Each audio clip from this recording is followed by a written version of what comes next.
Ladies and gentlemen, boys and girls, children of all ages, welcome on into another episode of the Factory of Mock Drafts. I'm Brian Philos, my co-host Matt. With me here today, Matt. How we doing today, buddy? Well, I'm torn. I don't know how I feel about this coaching hire. I, of the three options they gave us, he was number three on my list. So Hmm. I guess we are going to play the game of there might always be next year. Well, how did you feel about Monken on the list of all the candidates that they had? He was Was he number last. three? Yeah, he was number three. I just didn't see Jimmy and Andrew Barry going after a head coach that was the same age as Swartz and not giving the job to Swartz. They Hmm. kept saying they wanted a younger minded coach. And then they go with a guy that's, I think he's older than Swartz by a couple months. Yeah, I'm pretty sure he is. Well, So it was certainly a surprise. We were hearing yesterday that Shieldhouse was the guy, and I heard some people talking this morning on some shows that apparently there was a contract given. Somebody didn't approve it, whether that was Jimmy or Nate or whoever. Who knows, right? I guess we'll find out when the tea leaves come out, and 3 years from now, right? when Um, this round of coaches for the Browns get fired and we're talking about the past history again. well, you said if things aren't looking good in the next year and a half, they're gonna restart the whole thing again before 2029 because got to be looking good once we get to that new stadium. They got to justify those new ticket price increase. Yeah, $200 to sit up in the nosebleeds. Um, I'll be well, right here. yeah, we will obviously get into a little bit more about Munkin and some other things that are going on with the Browns. Obviously, this is fresh news as of today. This morning they make the announcement, but as you can see here, and anybody who's been following us for the last few weeks, we are talking mostly mock drafts and the Cleveland Browns and how the drafts are going, how the draft will affect the Browns. So I guess first of all, let's talk, Matt. Is there any with the hiring of Munkin and the we've already seen that the offensive line coach from Baltimore and George Warhop is going to follow him over to here to Cleveland. Is there any changes that you're seeing or you're thinking are going to happen with the draft strategy for the Browns this year? The only thing I can see happening is exactly what we want to happen is them to focus on offense in the beginning of the draft, especially the first couple rounds, especially with Munkin being an offensive minded head coach, former offensive coordinator. I'm hoping that is my thought on the matter. I'm hoping that thought comes to plan in the future because I have been seeing a lot of mock drafts coming out with us taking a defensive player at 6, Mm. and it's just screaming Andrew Barry, watch me. So Yeah, I can't handle that. I don't know if that's just people messing around because they know they're going to change to mostly offensive picks. Like you're talking about, like Daniel Jeremiah and his latest. no, I'm talking about legit ones that are coming out from networks that I've been seeing, Mm. not just random ones I'm seeing on the internet like me. Yeah, well, at least some of them are still saying tackle and all that, right? So Yeah, we got to have hopefully. some hope. A lot of them, some of them I'm seeing, it kind of scares me because both Fano, Francis from Miami, and Carnell Tate are all three gone by the time it gets to us at 6. So then it comes down to do we make a leap for another tackle? Do we jump for a different wide receiver? Do we take the injury risk for Tyson?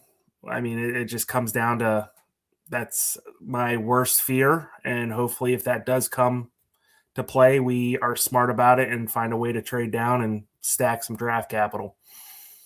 Heck yeah, that would be pretty nice in my opinion. And we've got a guest joining us here, my buddy Mac from most of you probably know him from Twitter. He's all over the place. Let's welcome him on in. Mac, how you doing tonight, buddy? I'm doing good. Thanks thanks for having me on. It's definitely been a whirlwind of a day in terms of Brown news. So I'm ready to get into it. Oh yeah, Awesome. baby. Well, before we dive too much in, I gotta ask, what does the Buffalo stand for? So that was an old football nickname that I got back in high school. I was one of those kids that hit the growth spurt very late. Mine didn't happen till like summer before my sophomore year of high school. So and at the time, like freshman year, I played center for the very first time, like ever. Because mostly going through Pee Wee, I was like a tackle tight end, but I was playing center for the first time, starting JV at 5'7", 165. So I got my clock cleaned. I don't know how many times. I mean, I didn't get bowled over, but there was one time where I ate a Mike Blitz, right in the A gap, and we collided so hard that my chin strap snapped in half. But anyway, so that summer I took to the weights and hit my growth spurt, and I went from 5'7", 165 to 6 foot 205. So a lot of the guys were like, "Oh, you blew up like a water buffalo," and then it just stuck. So when I started doing this, I'm thinking to myself, because I didn't think that Mac would be like a common name. I've never really seen it before until I got older. But I needed something to differentiate myself from, and it's a nickname that my friends still call me to this day. I mean, my best friend from 6th grade will still call me, and he'd be like, "Yo, what up, Buff?" So it definitely stuck. Love it. Well, and you follow the Browns pretty closely, and we were just talking. So, what are your thoughts on now that we know that Monken has been hired and George Warhop is the offensive line coach moving forward? Is the draft strategy? Do you think the draft strategy changes for the Browns at all? No, because I mean, it's no secret that football starts up front, offense and defense. And it's also no secret that the Browns offensive line was one of the worst units in the entire, National Football League this year. And it wasn't just running the football, it was also pass protection. And it wasn't just lack of talent. I do understand that it got down to a point to where you're running out your 5th and 6th string offensive tackles. You have your 3rd string center because both your 1st and 2nd string had catastrophic injuries. I do understand that. I didn't agree with the Wyatt Teller benching, but once he got injured, you really didn't have a choice. And I'm nobody played well in the offensive line, but also in terms of like how they went about their business, it wasn't clean football either. I understand not a lot of people watch the offensive line, but I encourage you that if you think that it was just the quarterback or just Quinshon Judkins' vision, I encourage you to watch the film from last year, because the communications on the double teams, when to come off, that was terrible. Passing off stunts, like for example, if I'm the center and I'm pass blocking the nose guard and he goes left, usually what they teach you is, okay, if he's going left, more than likely somebody's coming back in his spot. And I've watched KT Levinston start out from the right tackle and his guy goes inside. So what does he do? Follow him across the entire formation to where he started the play out at right tackle, but then ended up as a left tackle, which is absolutely maddening as somebody, that frequently breaks down O-line film. So, with Todd Monken, with George, Warhop, sorry. There's going to be an emphasis on offensive line, and that's where they really do need to go. I love wide receivers as much as the next guy. But it's really going to come down to what's their board look like at 6. And the only 2 positions that matter in this conversation is wide receiver and offensive line. I understand how good Caleb Downs is. I understand how good, a Sonny Styles or an Arvell Reese or, a David Bailey. I get it. I get it. They are fantastic players, but that does not address the issue. And the issue is offensive line. You got the guy out of Miami who is looking like an absolute stud. Everybody's really high on Spencer Fano because he's an excellent run blocker. I prefer his teammate, Caleb Lomu, because he's the better pass protector. So, it's going to come down to, who do they like better and who do they think is the best overall when it comes to wide receiver and offensive line? Because in my opinion, if you're not spending the first 4 picks on wide receiver and offensive line, you're really wasting everybody's time because that's how bad the holes are. It's not like, let's say, a Las Vegas Raiders, let's say, a Tennessee Titans, let's say, who's another, New York Jets, right? Where they have holes all over the place. You come to Cleveland and the defense is pretty much set. Now we're going to talk about the defense coordinator here, I'm assuming in a second. But offensive line, they need 2 starting offensive tackles. They more than likely need 2 starting guards because I have a feeling that with Kevin Stefanski leaving, Joel Bitonio is probably not going to come back. I don't know whether or not Wyatt Teller's benching was because Andrew Berry wanted to see if, oh my gosh, the guard they signed from the Bears. I'm blanking on his name. Yeah. Oh my gosh, Tevin Jenkins. Sorry. Jenkins. So I don't know if playing Tevin Jenkins was Andrew Berry wants to see if he has something in him, or he really feels like that they're moving on from Wyatt Teller. So that's got to be another thing. And then again, center. What are they doing at center? Because Ethan Pokic has an Achilles injury late in the year, which pretty much means that he's not going to play next season.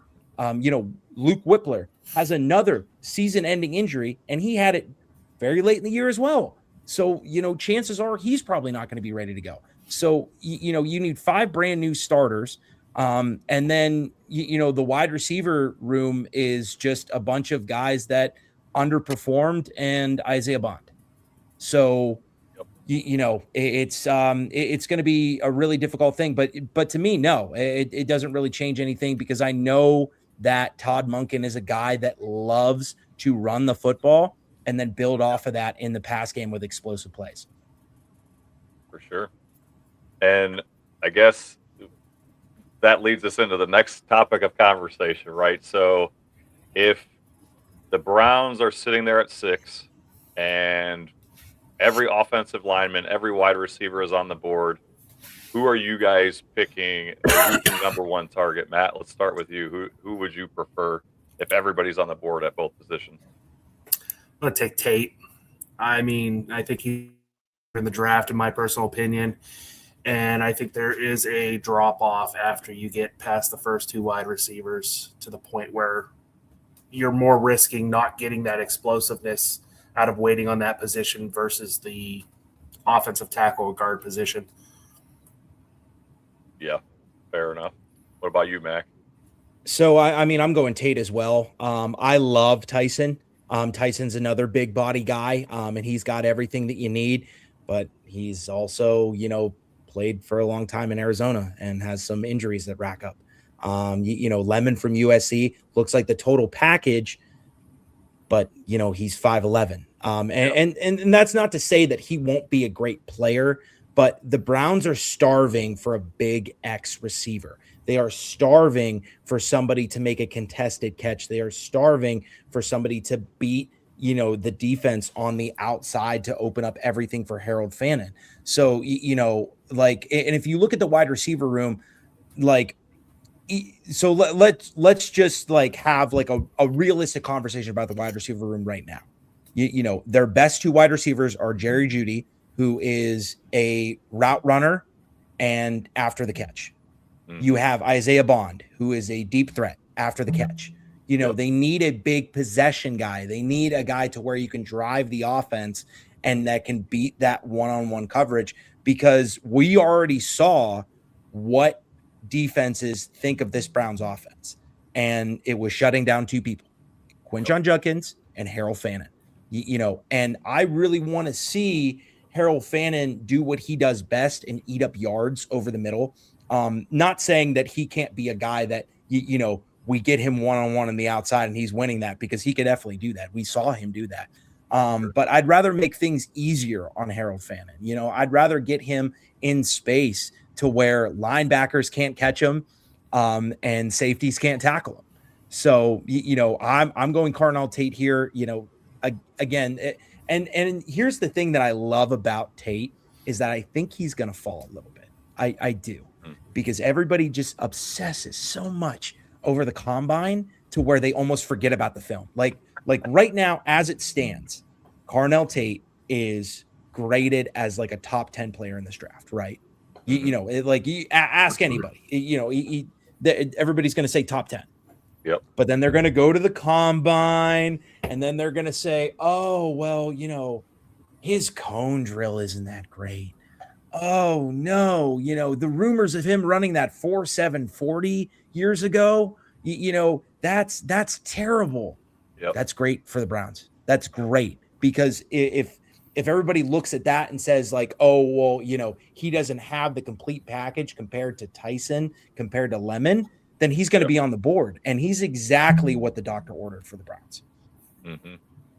And I've actually seen now two people. I just retweeted somebody yesterday that actually have Denzel Boston as the best wide receiver. And now he's another tall, big wide receiver. I mean, you mentioned Mekhi Lemon. I actually am higher on Boston now than Lemon, for the exact reasons that you just described. Like, we have enough 5'11" wide receivers. We need the big X. I mean, if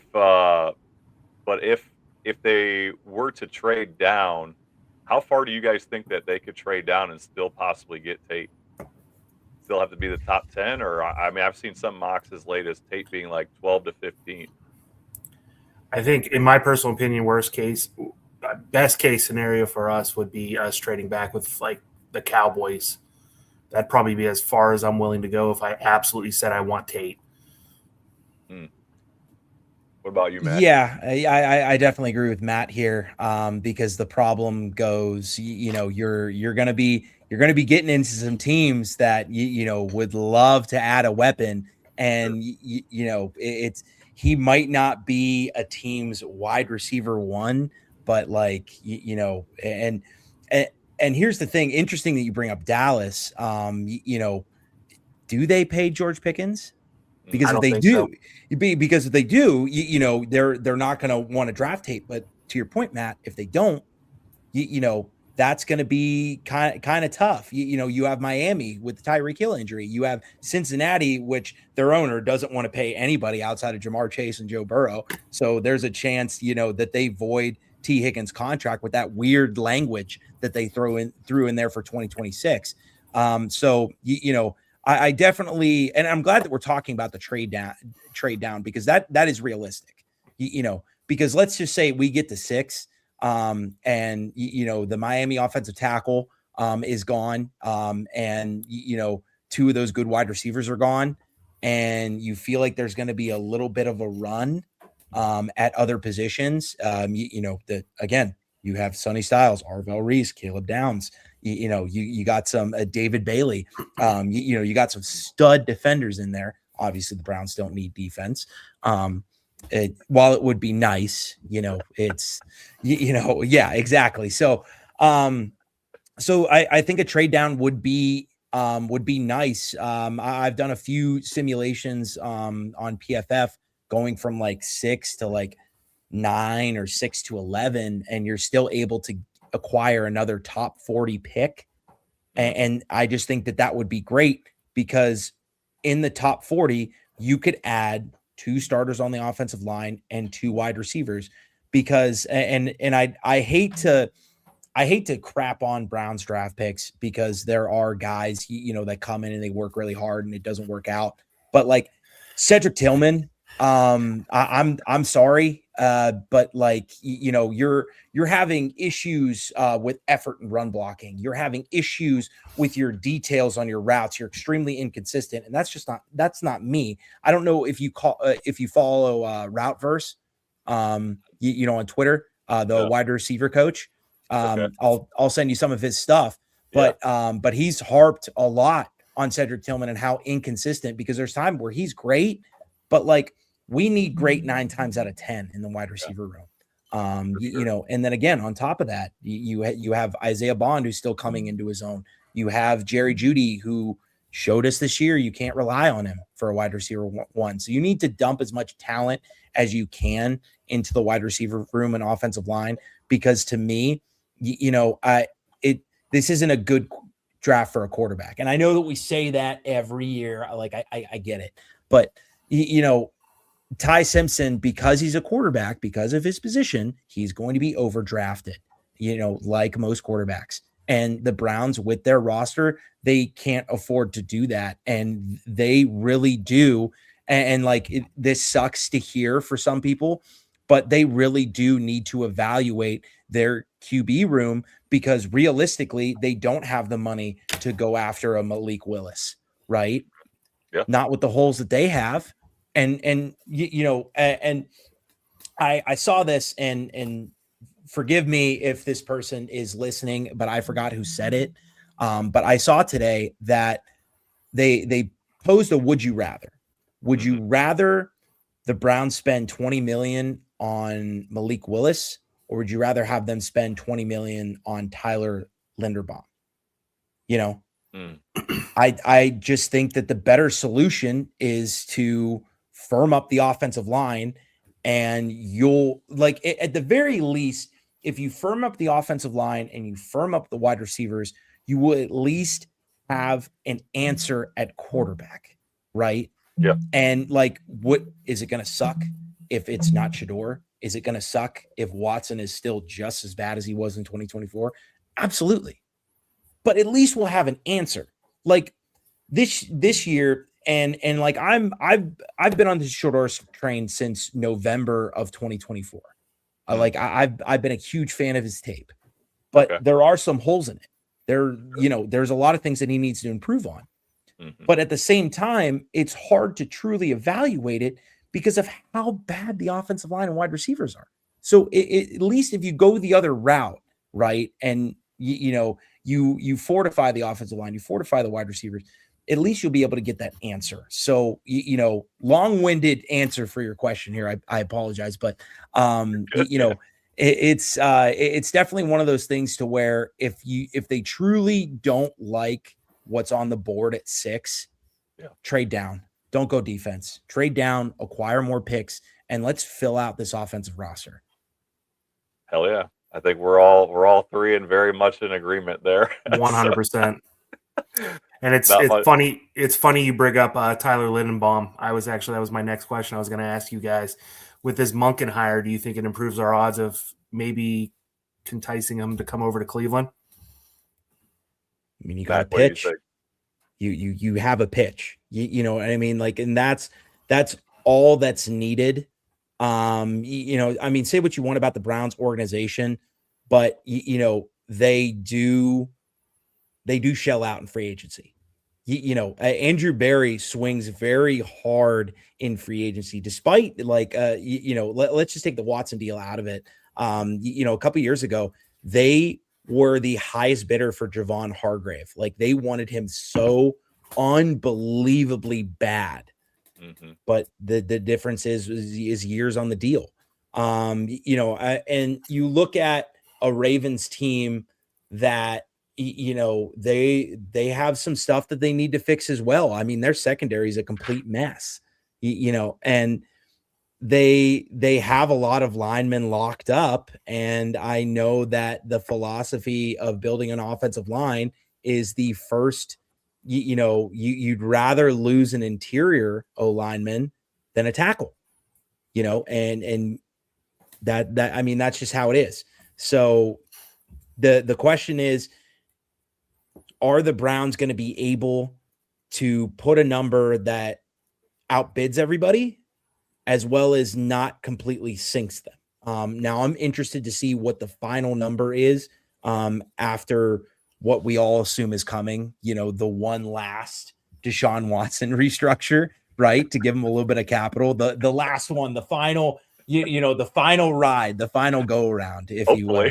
Yeah, seriously. But it's going to be really interesting to see. But yeah, I think that they do have a pitch, because you pair this, the former offense coordinator and the former O-line coach. Tyler Linderbaum has had his best season. His best seasons under Warhop, his best seasons under Monken. And what I'm really excited for is the scheme that they bring. And I've talked about this a little bit. They run that crunch scheme, which is just absolutely maddening. I still remember the first time I saw it in 2024, and it was really mind-blowing because normally when you gap down, you have backside pullers, right? But the way that they do it is that it's interchangeable. So you'll have gap down, loop to the backer, gap down, loop to the backer, gap down, and then a wham block with like a tight end or a fullback. And what that does is it stops penetration on the defensive line, and then it slows down the linebackers just enough to where those guys go second level and they can finally catch and reach those linebackers. And I think that that's a great scheme for the AFC North. Browns, we saw how Derrick Henry could get going a little bit. We saw how, how they ran the ball all over Cincinnati, how they ran the ball, on Pittsburgh. And, for how people say the offensive success with Kevin Stefanski was in Cleveland, he could not ever run the ball against Baltimore or Pittsburgh. He couldn't do it. I've never seen once him actually, with the exception of week 18 or week 17 in 2020. Outside of that, I can't remember a game where, any Browns running back has gone off, check that, Jerome Ford in 2023 during the comeback. But, it's just not, it's just one of those things to where, they can't get stuff going, and it's because of penetration up front. Part of that's the offensive line, and part of that is, with wide zone, while it does set up the play action well, sometimes it's very predictable in the run. Todd Monken is known for run schemes that catch everybody off guard. Those counters, they get you flowing one way, balls going the other, kind of stuff like that. So, I think that there's going to be a lot of familiarity, especially, because your old line coach and your old offense coordinator is, at the new job. And he's definitely going to pitch hard for Tyler Linderbaum, because you get an all-pro level center, and that automatically puts a very high floor, in your offensive unit. And it's definitely something to where at least, maybe the offensive tackles aren't great, but you can still run the ball up the middle. And that's at least something. So I do think that there's a pitch, but I'm just curious to see what the number is. My gut feeling right now, because like the highest paid interior lineman, I believe, is 17 million. I want to say it's the guy for the Eagles. So I'm fully expecting Tyler Linderbaum to reset the market. And I think it's going to be somewhere around 20 million. Well, and I was doing just some quick digging, and I mean, for Warhop, his priorities, and I know, Mac, you already alluded to this on Twitter, but athleticism, IQ, toughness, the top free agents that kind of meet that are obviously number one, Linderbaum, Isaac Sumalo, Philadelphia, Pittsburgh, David Edwards, formerly of the LA and Buffalo, and then Elijah Vera Tucker out of the Jets. He's been playing with the Jets for the last 4 or 5 years. High first rounder, but also injured often.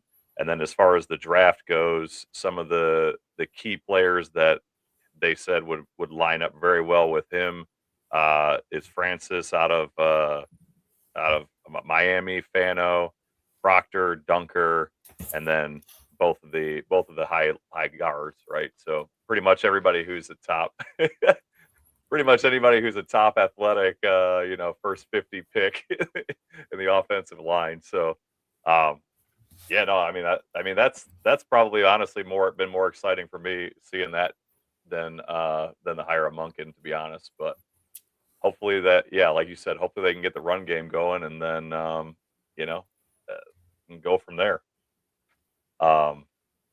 Matt, did you have any other questions before we flip the script here and go to the mock draft? No, I think I'm ready to go. Mac, you ready? You ready to do some mock drafting, baby? Absolutely. And this is the great part. And I mean, say what you want about this coaching hire. I'm so unbelievably glad that it's over so we can finally talk free agency and draft. We can finally because I don't know how many times over the past several days or weeks where I'm sitting here, I'm thinking about a player and I want to dive deep down, but I'm just sitting there and it almost felt like there was an emotional roadblock in the way. So now that we got Monken, I'm ready to go full steam ahead. Hell yeah. All right. Well, Matt, did you figure out who's going to be going, what order we're going here? We're going to let our guest start it off with us. He'll go first, and me and you are flip-flopping every week, so I'm going to go second, and you'll go third, and we'll rotate through the 32 picks that way. If you guys are good with that. Yeah, absolutely. So unfortunately, your first pick is a pretty simple one. Oh, yeah. Yeah, no, I mean, I think all signs are pointing to the Raiders getting Clint Kubiak. I think that's pretty much inked and done. So it's pretty much the writing's on the wall. It's going to be Fernando Mendoza. I really do hope that they fortify that offensive line, because one of the only O-lines in the entire NFL that was just as bad as the Browns were the Raiders. So prayers for Mendoza going number one. You don't think he can just elevate way more than Geno Smith? I think that he's I definitely think that he's better than Geno Smith. I think he's a lot smarter in terms of taking care of the football than Geno Smith. Kenny Pickett, he's awful. So yeah, I would say that he could definitely do better than both those two. Oh yeah. All right. Well, that seems to be the consensus pretty much with everybody. And then on to number 2 with the New York Jets. Matt, what are you thinking there as the GM of the New York Jets with no Dante Moore available? Well, it was funny that our last episode, what was it, 7 hours later, he made the announcement after we picked him second that he was going back to college. But after he's gone, there's no clear quarterback that I think I'm going to be willing to justify a second overall pick for. The Jets were ranked, I believe, 31st in sacks last year. So my number one target for them is going to be somebody that can get to the quarterback. And I think the best option here is going to be Ruben Bain, in my personal opinion. Like that. Like that for them. And I like that for the Browns too, if I'm looking ahead to number 6. Anybody who's not taking offensive tackles or wide receivers, I'm rooting for it all night that night. All right, and then so that moves us on over to the 3rd pick, which is the Cardinals. I'll just go ahead and take a quick peek at what I've got for their biggest needs is offensive tackle, especially on the right side, wide receivers. And then obviously they've got a big question mark at quarterback. I unfortunately am going to go, for the Browns perspective, I'm going to go offensive tackle here. I'm going to go with, the gentleman that I cannot pronounce his name, Francis Maioga from Miami, who just showed up and showed out even though they didn't win the national championship. And that leads to the 4th overall pick to Mac. So looking at Tennessee, I mean, they have tons of holes, but they really don't have anybody at wide receiver. Now, I'm going to say this not just because I prefer Carnell Tate over all the wide receivers, and I would love for him to be on the board for Cleveland, but I think Jordan Tyson would be a very good fit. I think he's a lot more explosive in terms of speed, compared to Carnell Tate. So yeah, I'm gonna go Jordan Tyson here. Cam Ward needs a weapon. And it's clear that he's got the arm talent. He just needs somebody to throw to. Couldn't agree more. Okay, so the next pick is the New York Giants at number 5. They got a couple holes here. I'm looking at fill-in wide receiver, obviously some tackles to protect their young quarterback and make sure that Scatterboo doesn't die anymore out there. But I think if I had to choose on this, I think the second wide receiver is going to come off the board, and I think Carnell Tate's going to go up there, especially with the potential of Robinson leaving for free agency. I'm going to take Carnell Tate at 5 to the Giants.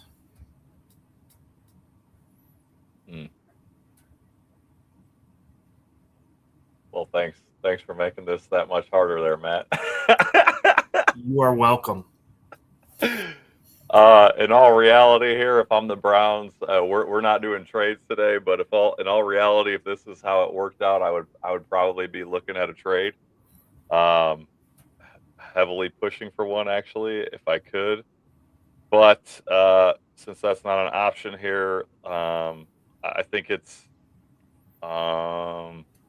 still too early to draft Boston. And I think even though we already talked about Lomu possibly being better than Fano, I think I'm going to go Fano here, offensive tackle Utah. I'm going to stick with the board, so to speak. I've seen him higher graded on most places, and supposedly he can do left or right tackle. So maybe that's a little bit of a bonus. I don't know. That doesn't really make me too comfortable when people can supposedly play both, but I've not seen it work out too well. But then again, I only really follow the Browns super closely, so a lot of things that they try to do doesn't work. So, which then takes us over to pick number 7 with the Commanders. Mac, I believe you're back on the board, buddy. Yep. So really quick with Spencer Fano, I still think that would be a really good pick. And he's one hell of a run blocker and he's a mauler. So there's still a lot of value there. And then in terms of switching from left to right tackle, if the guy's an athlete, he can do it. I know that there's a lot of Browns fans that are out there and they say, hey, I don't like guys switching right to left. The last time that we did that, it didn't work out. But I mean, the guy was also Jed Wills, and he had a work ethic problem. You look at a guy like Tristan Wirfs. You look at. I'm trying to remember the name of the other offensive tackle that did that as well. I'm pretty sure Rashawn Slater made a move to switch. But yeah, I still think there's a lot of value. So in terms of Washington, they need defense. And they need defense bad. I think it's really easy to go Arvell Reese here. There's flexibility with what you can do with him. You can stand him up. You can go put him on the edge. I think he's best as an edge player rather than an off the ball linebacker. But again, I mean, he gives you that kind of flexibility. And for me, when I watch him, he's a heat seeking missile and he's just a dog that hunts. And it's really hard to quantify that. It's really hard to describe that. But the ball is snapped and his closing speed is just fascinating to me. So Washington, they need defense. Best defensive player on the board, hands down, Arvell Reese. And Gerard Jones jumped in and said Washington takes Caleb Downs, but then said Arvell works too. And he's also got the Ohio State image in his picture, so I'm sure he's just like us, that got no bias, right? Oh man. Well, that takes us over to the Saints with the number 8 pick. Matteo, what you got? Well, I was going to go wide receiver at this point, but with the two guys off the board, I think it's a little bit of a reach to take one of the next guys just yet. So I am going to look towards the defense, and I think the best option right now for them would be go with David Bailey, the edge out of Texas Tech. I think he had 14 and a half sacks this year, which will greatly improve the Saints defense. And I think that's going to be the best option here instead of trying to take the reach. I'm a firm believer that if you take the best available, unless you're the Browns, then you got to take those holes. Unless you're in the Brown situation, like Mac was saying earlier, unless you're so far dug deep that you're hurting for those positions, that you take the best available. You don't make that reach, because then it's a waste of a pick, especially in the top 10, in my personal opinion. Yeah, I mean, Cameron Jordan's getting, he's getting older. So I think that would be a good play, a good pick there. And he's got somebody to, it's David Bailey going to the Saints. They already have like an established kind of room. They're not elite by any means, but they got like a lot of veterans, guys that he can learn from, and he won't be like their number one rushing offense. So I think that he could thrive there. Good pick. Okay. Love it. And then you make pick number 9 very easy for me. The Kansas City Chiefs. I think if this guy is still available, they're jumping for joy.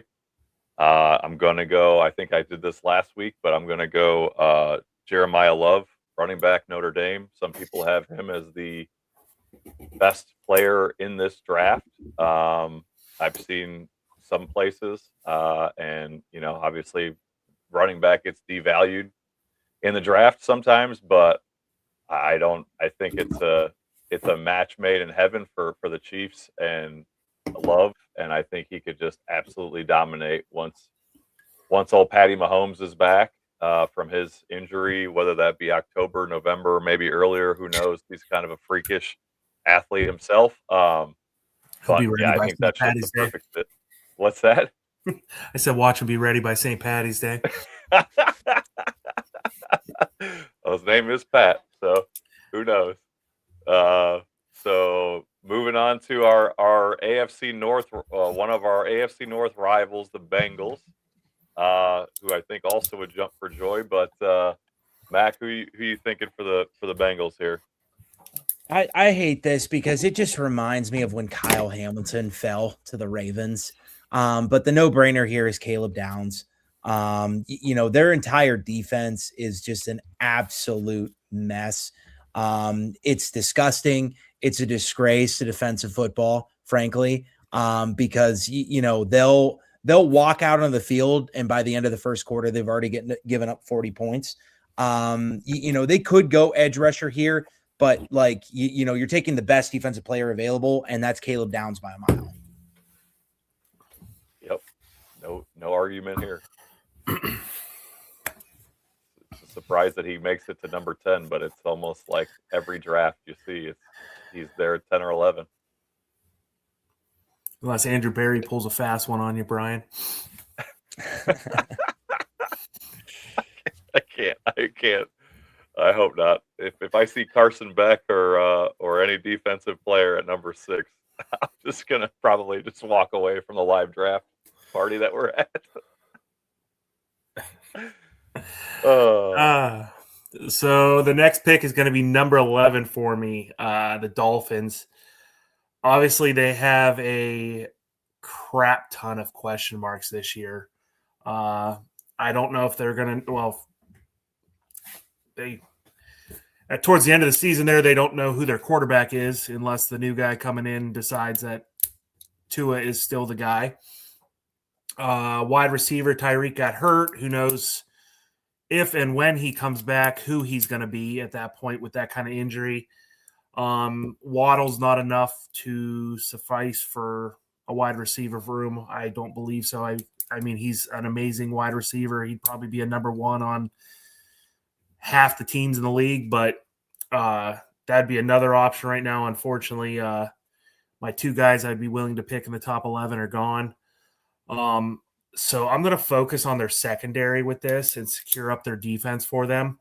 Now, I got two guys I was looking at. I got Delaney out of LSU and McCoy, which McCoy would be my probably number one choice if it wasn't for the injury, but that kind of scares me that he didn't play last year at all. So I'm going to go Delaney out of LSU.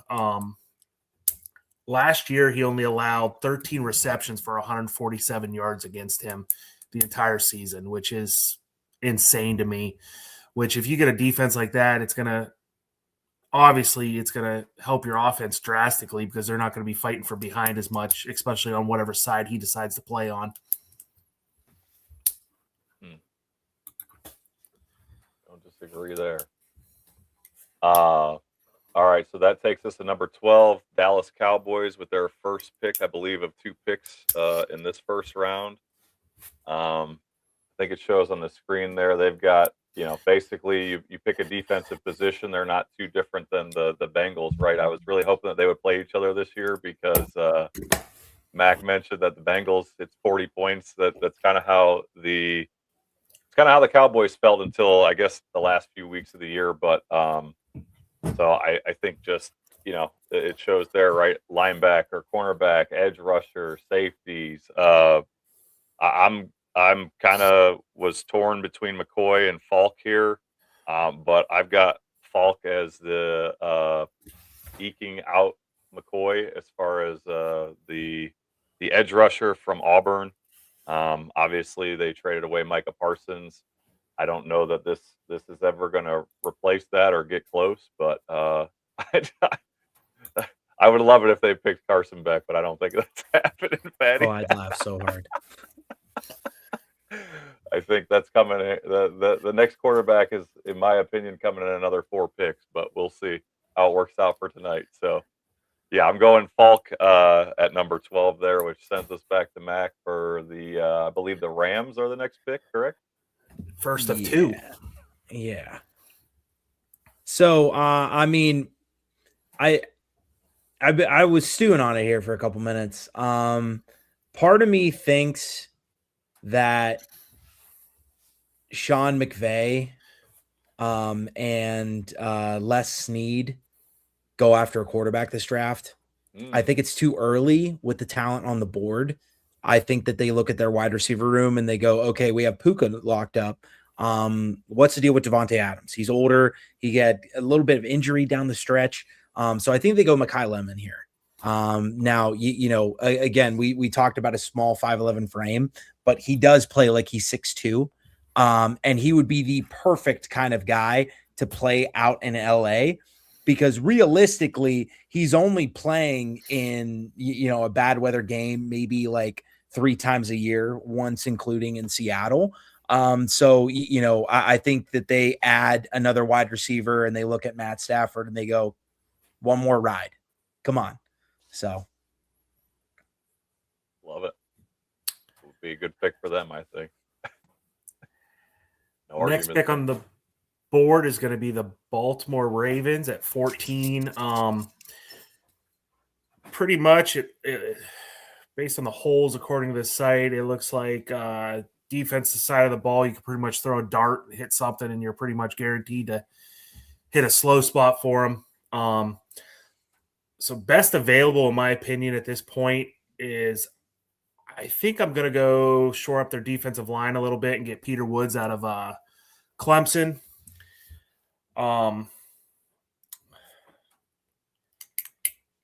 Yeah, I'm going to go Peter Woods out of Clemson. My other option there, which would be a little bit of a reach, would be probably go edge rusher, which the next one, in my opinion, is Cassius Howe.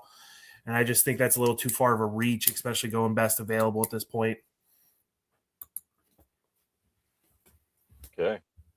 Well, that takes us to Tampa Bay with the number 15 spot. And I just can't get it out of my head. I would want to say that Bowles probably goes defense here, but I for some reason I'm just stuck. I know you had this pick 2 weeks ago, Matt, and it just it makes a lot of sense to me, and it would probably just help out the offense so much.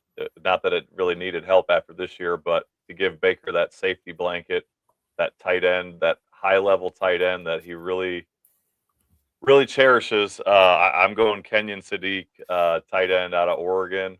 Like I said, I can't stop thinking about how good of a fit that is. And even though there's, in my opinion, quite a few other players that are better than him available at this point, that's who I'm hooked on right now for the Buccaneers. Which then takes us to number 16, the Jets. Second pick of the first round. So this is definitely going to be an overdraft, in my opinion. But I can just see it playing out this way. You know, the Jets, like, you know, few teams in the NFL, they're starving for a quarterback. It's going to get to 16. They're going to look around and they're going to say, okay, eventually somebody's going to come up calling. Somebody's going to come up, you know, with a trade. So, like, you know, Ty Simpson is a guy where, you know, he showed flashes, but he doesn't have a lot of experience. So I really hope that if the Jets do draft him, they're patient with him. They give him, so the New York Jets, pretty damn good offensive line. I want to say they were the only team in the NFL to not give up a sack, right?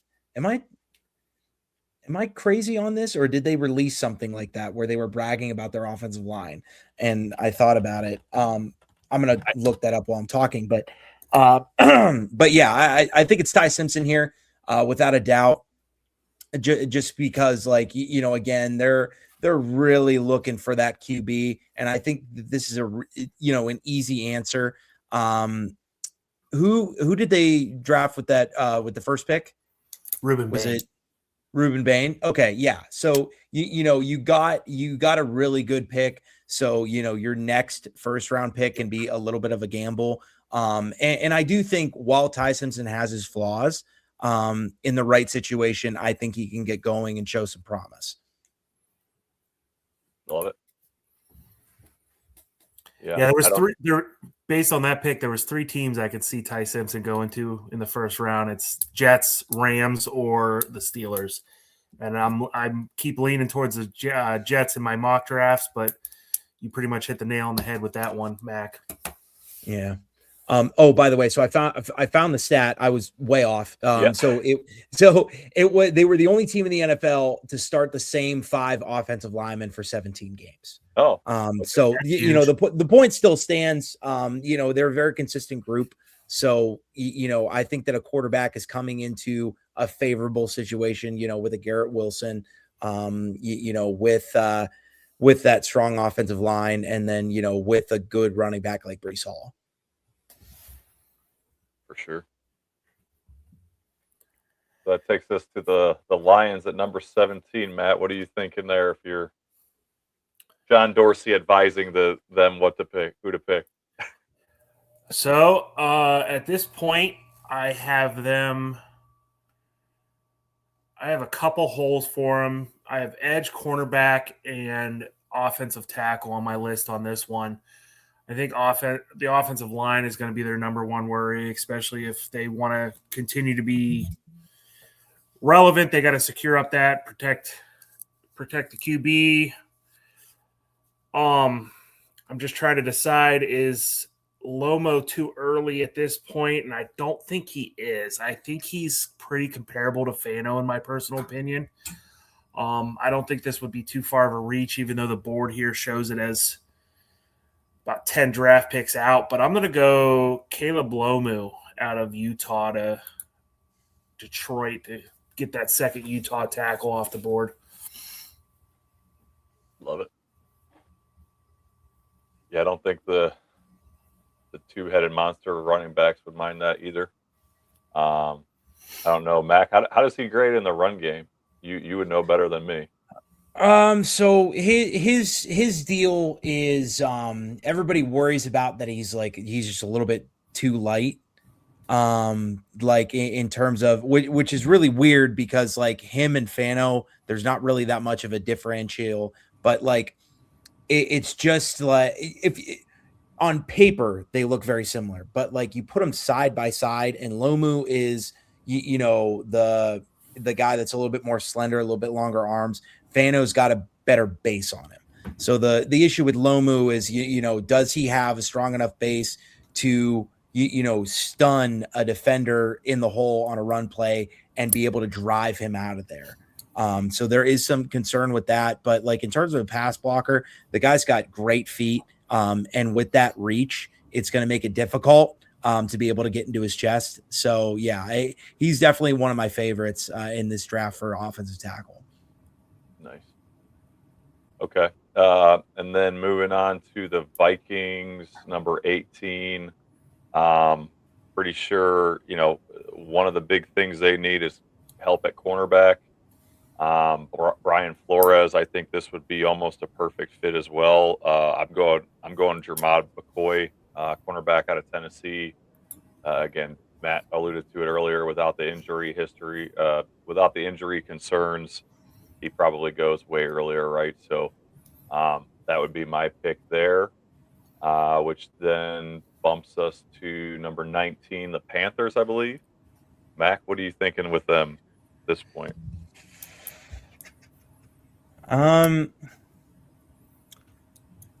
mean, it's kind of really tough with the Panthers because you're sitting at 19 and Sonny Styles is still there. They do need a lot of help on defense. I really thought their offense was coming along. It would be enticing for them to get a wide receiver. But again, the wide receiver wasn't an issue when they were playing the Rams. The issue is that their defense, gave up 30 plus points. So yeah, I would say Sonny Styles, don't think about it too much. Grab the best defender on the board, and the best defender right now is him.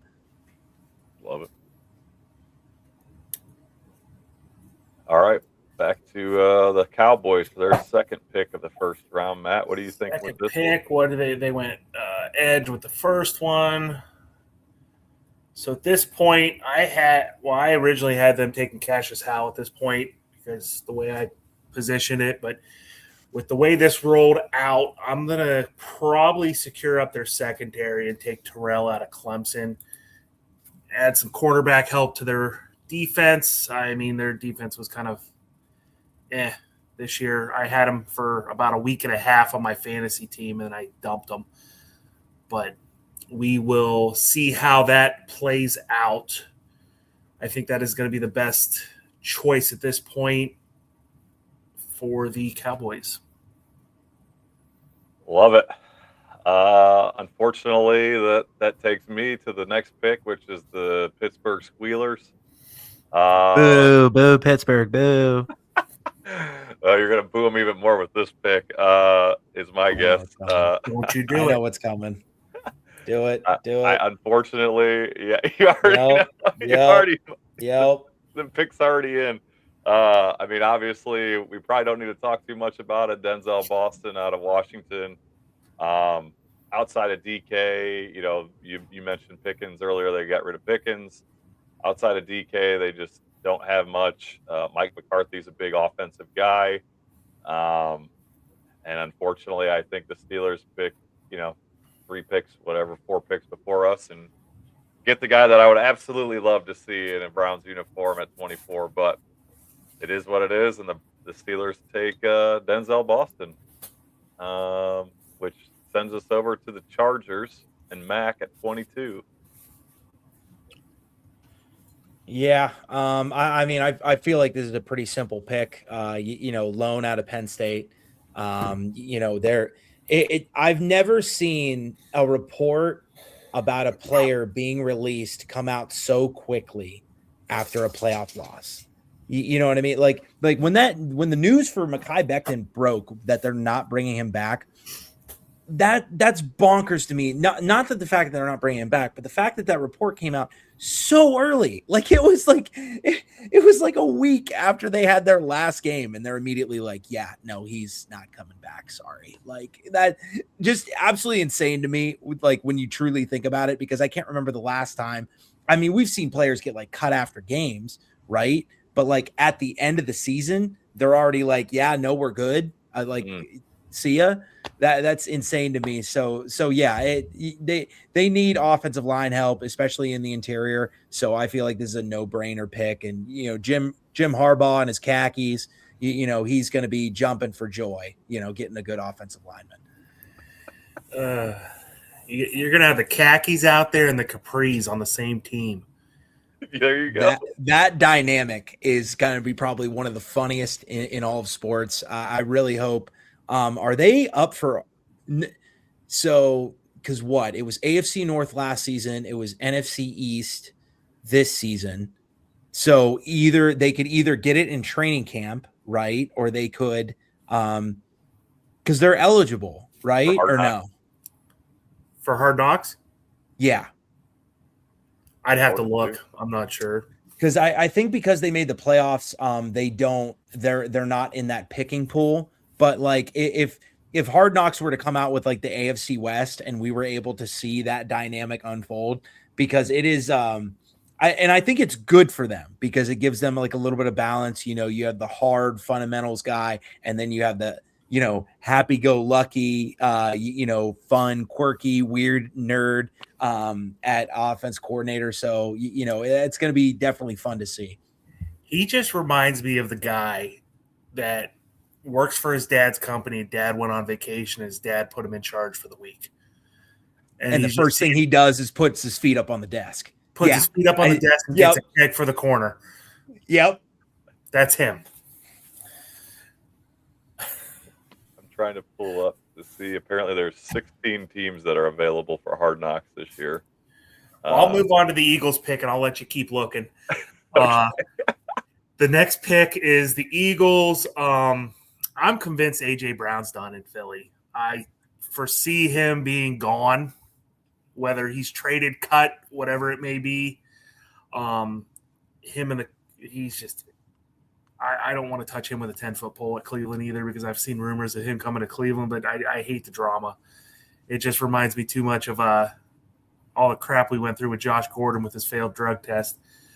But I think at this point I'm gonna replace. I don't know about replacing him, but I'm gonna give him a little help with the wide receiver room.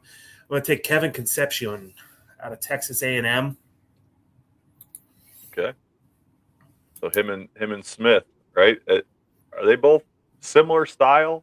I mean, Smith are they both about the same size? Play about the same position? I don't know what Smith's size is. So Smitty is like 6'1", 6'2", but like really skinny. And you know what I mean? He's more of like the polished guy. Conception is like the explosive, like yards after the catch. His feet are really good. But he's not like a route runner, so to speak. But yeah, no, to your point, I think that would be a great idea, especially with like all the turmoil that like Philly went through in season, which by the way, the worst fans in the NFL are Philly, hands down. You can't even handle winning. Like, go cry. Honestly, like you've seen your team win the Super Bowl twice in your lifetime, and you find something to be upset about. Like that blows my mind. Like I've never even seen my own team.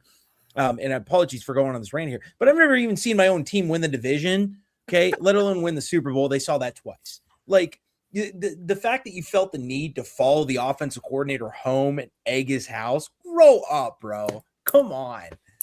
Oh, but yeah, like I think to your point, they look at it and they go, the juice isn't really worth the squeeze, with AJ Brown anymore. So, they actually might flip him on draft night if they get a good enough bid. So, I could definitely see your scenario playing out.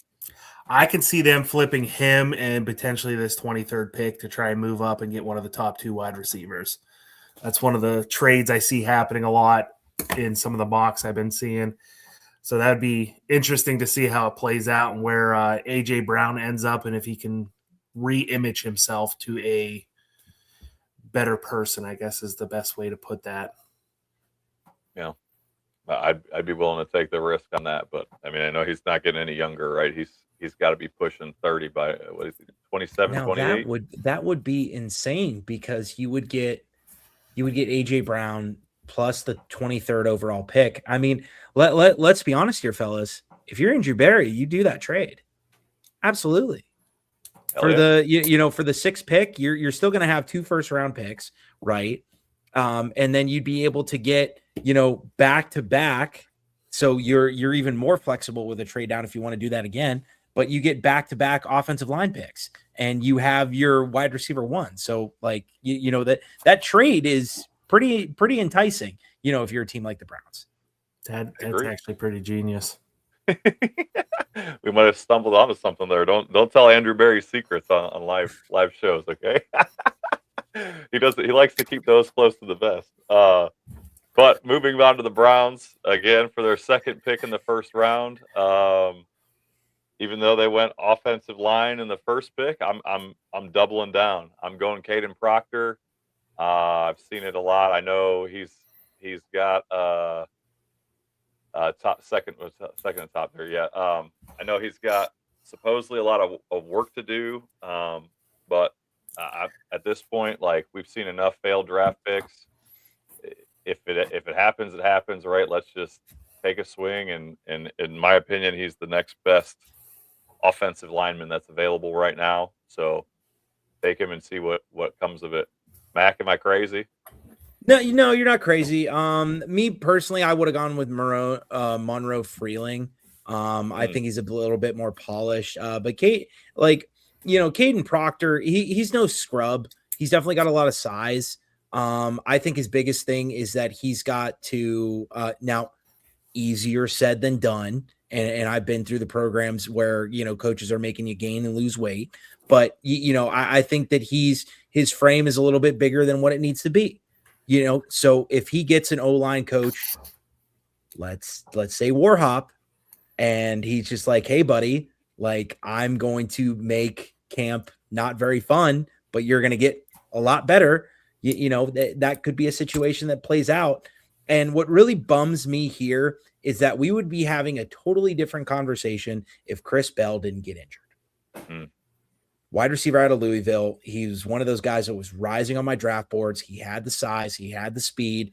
He was a tough runner of the football. And it breaks my heart because he's not going to get that first round money because you know what I mean? You get injured in the second to last game of the season, right? And you're out for the year. That screws your very first year of the NFL. And, no offense to Chris Bell. He's a hell of an athlete and, a very high talented prospect, but he's no Jameson Williams, right? No team is going to circle back and say, hey, it's worth it taking you in the first round pick, even though you're not going to play next year. But I look at this board and I'm just saying the wide receiver problem would be solved right then and there if Chris Bell was healthy and he was ready to go. But to your point, you have to look at the board. I mean, realistically, if we weren't doing a mock draft, we were doing an actual draft, I think it's a trade down, but if you got to pick somebody, you might as well just pick offensive line. Cause again, we were saying earlier, they need all 5 starters. They need 1, 2, 3, 4, 5. Yep. If you've seen the, the Chappelle show skit, 5th, plead the 5th, all 5, 1, 2, 3, 4, 5. So, not a bad pick. Love it. Well, moving on to the Bears at 25. What would you do if you're the Bears, Mac? I mean, the offense seems pretty set. I mean, it's a giant question with what you're going to do with DJ Moore. So that's not great. But, Romeo Dunze, Luther Burden look great. Colston Loveland looks great. If the GM was smart, he'd keep Cole Kmet, and then you just run 12 personnel and just absolutely dominate. So, I look towards the defense here. And, the greatest the greatest thing for a defense, in my opinion, is a defensive tackle. You get an elite defensive tackle and you can get away with a lot more stuff. And Cade McDonald was an absolute stud.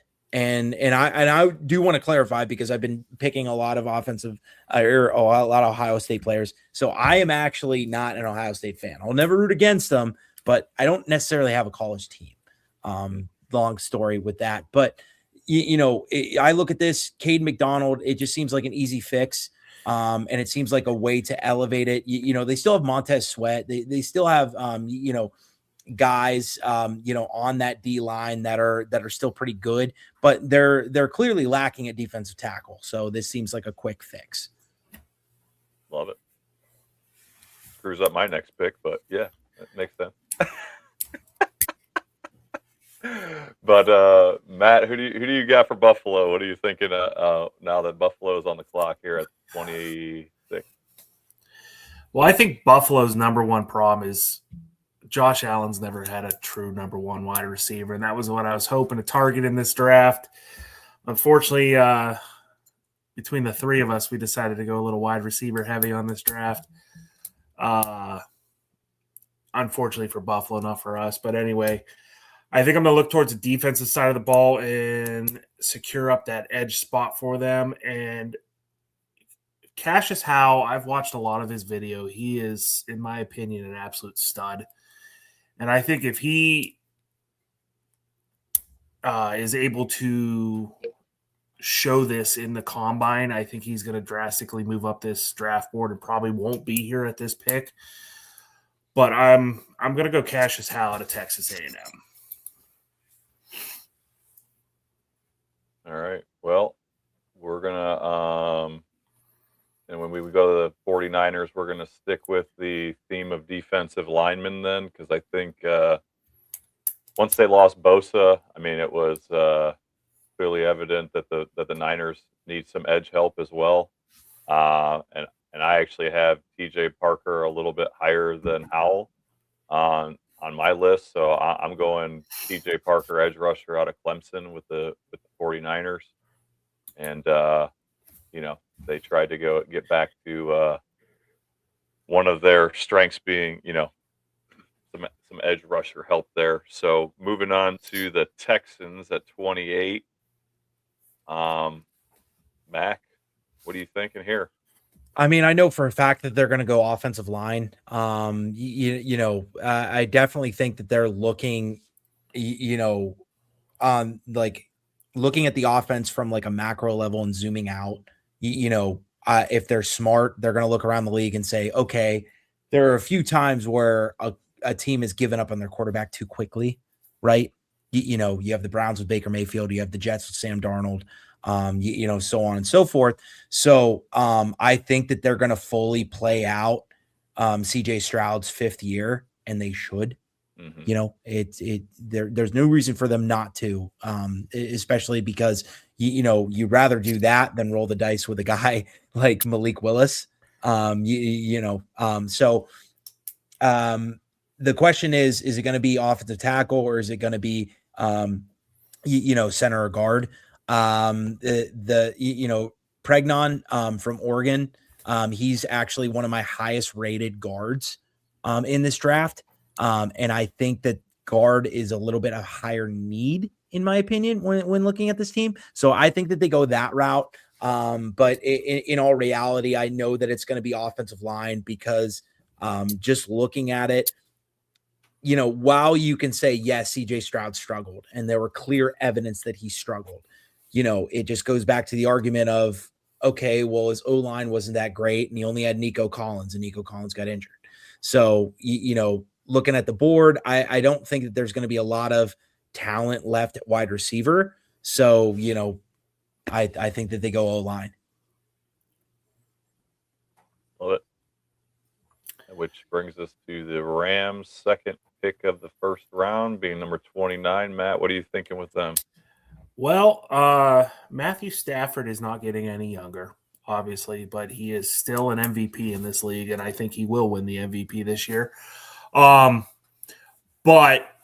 I think with him at least having 1-2 more years that he's going to decide to stay, I think the best thing for the Rams to do with this second pick, since they went wide receiver number 1, is to secure up some offensive line help to protect Matthew Stafford to keep him healthy. So I am going to go Monroe Freeling out of Georgia. He is absolutely massive, and I think he could shore up that line for them and definitely give Matthew Stafford some more time to perform to his ability of the MVP caliber he is this year. Love it. Well, moving on to the Broncos. I was going to focus on the guard with this position, but both of the guards that I would pick in the first round have fallen off the board. So instead, I'm going to go to another position where I think they need some help in depth-wise. I will tell you before you make this pick, I watched a little video earlier on Dunker out of Iowa. And today during practice for the Senior Bowl, he played nonstop center the entire day. And they said he was an absolute stud. Okay. Well, I'll have to watch what you're watching. I did see a very short clip of him just being aggressive as hell and just manhandling somebody. But I would instead go in another position that I think they need some depth in with the linebacker, and that's C.J. Allen out of Georgia. Yeah, like I said, I think that they would much rather have, and maybe he'll be rise up the boards even more. But right now, that's who I would go with if I was the Broncos. Which leads us to our Super Bowl contenders here. 2 picks left. In this mock, obviously we've got the Patriots losing. Mac, you get the 31st pick. Mhm. Who does Mike Vrabel run to the board and select here? I don't know. This is it's definitely like a really tough one. I think their offense is pretty good. And looking at the board, it's kind of hard not to go defense because they're kind of missing that. Now, Christian Barmore is one hell of a talent, but I don't think he's really risen to close to. I hate to say Pro Bowl talent because like the Pro Bowl is unmeasurable due to fan votes, nowadays. But I don't think that they have that dude at D-line. Looking at it, I think Akeem Mesidor. You know what I mean? Like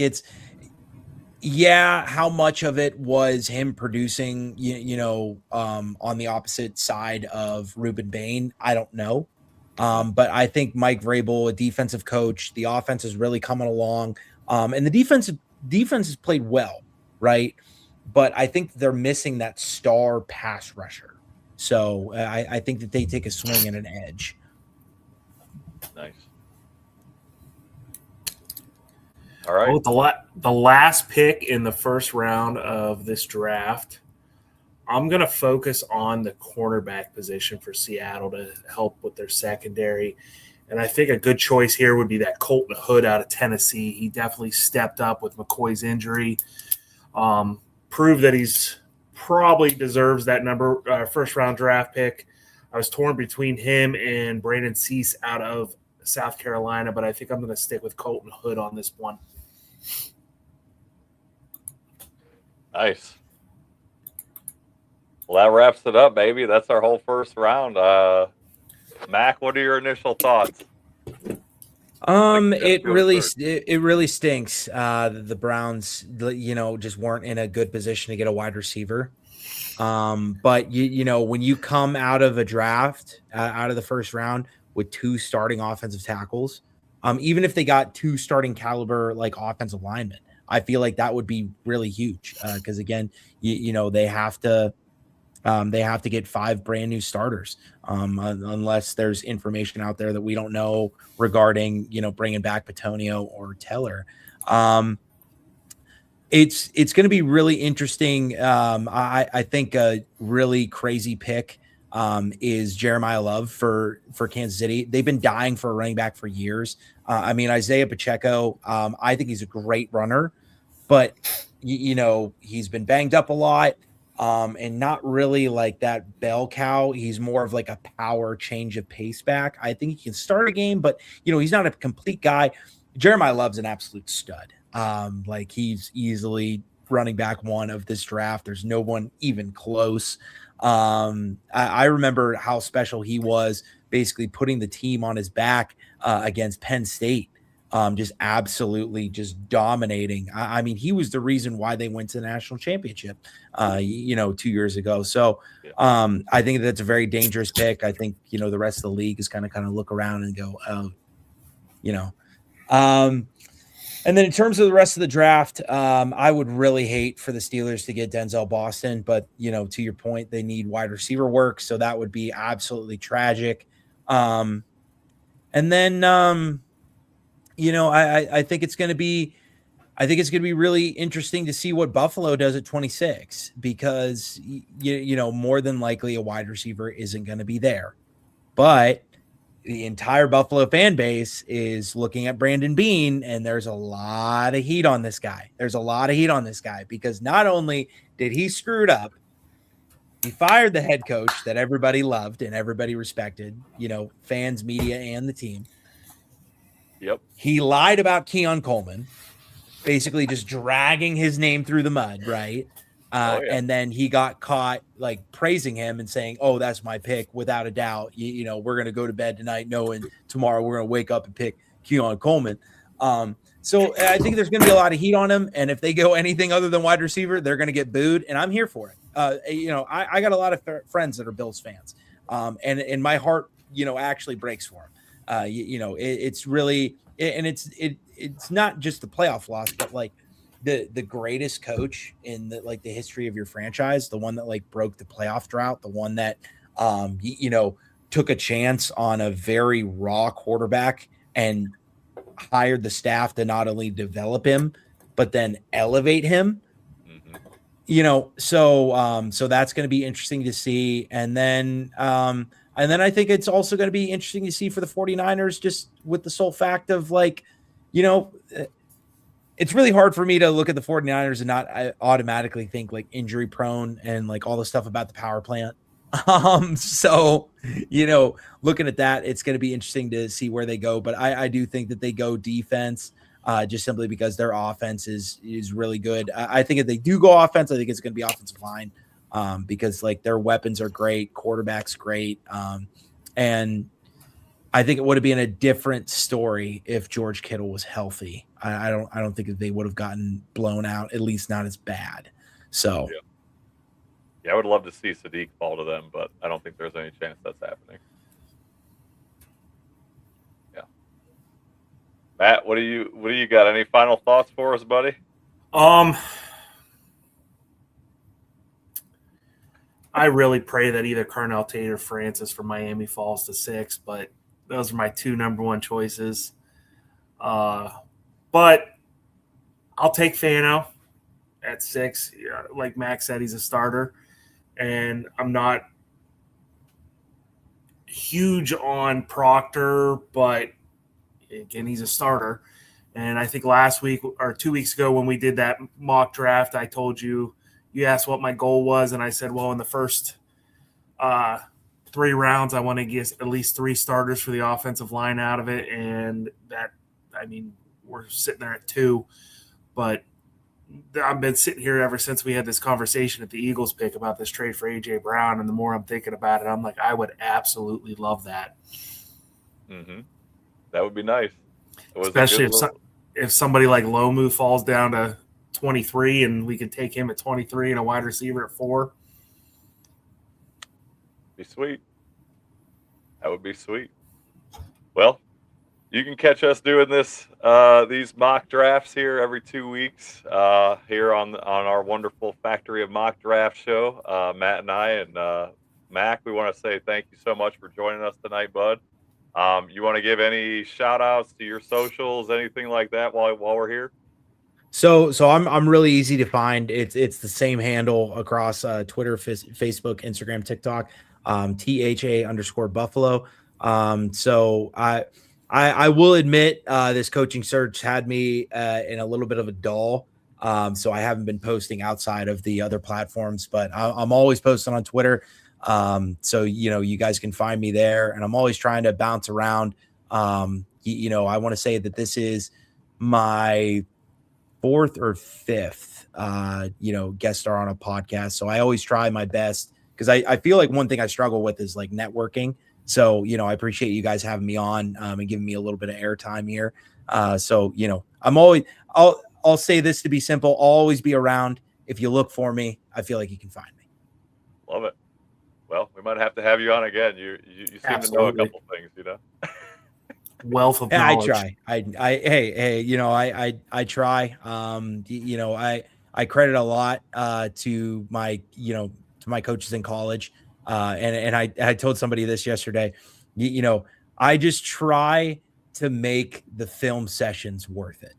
Because we used to film every single practice, and those meetings in the morning were brutal for everybody. It was just, and a good O-line coach is an absolute jerk that will tear you to pieces. But that's how it has to be, because you have to be the most technically sound, the most fundamentally all about the details, kind of group. So, I'm just trying to make all those film sessions worth it. You know what I mean? Just kind of spread the knowledge a little bit. But, thank you guys again for having me on. I really appreciate it. And it's definitely been a great conversation. Love it. All right. Awesome. Well, until next time, thanks again, Mac. We'll see you guys in a couple weeks. Have a good night.